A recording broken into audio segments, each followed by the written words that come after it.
Histoire du calendrier d'âme,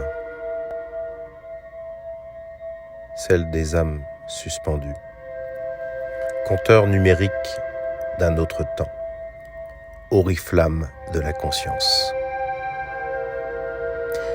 Ce calendrier exposé quotidiennement, c'est celui d'une âme prise en otage dans sa liberté de conscience.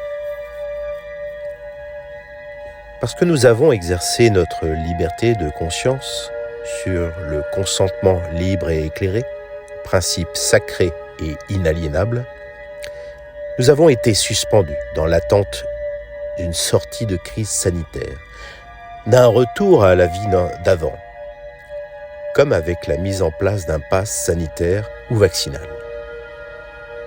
En effet, par l'application de la loi du 5 août 2021, l'obligation d'injection s'imposait à tous ceux, soignants, pompiers, professionnels assimilés à cette obligation de réaliser un schéma d'injection sans quoi nous nous retrouvions de fait suspendus, privés d'exercer notre vocation, sans rémunération, sans aménagement de notre poste de travail, sans possibilité d'une rupture conventionnelle, allocation de solidarité ou autre indemnité pour un retour à l'emploi.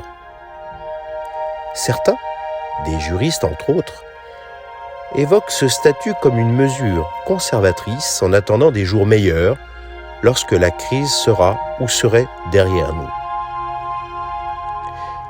L'idée n'étant absolument pas d'opposer les personnes dans leur choix, dans ce qui semblait être la solution la plus appropriée pour leur santé.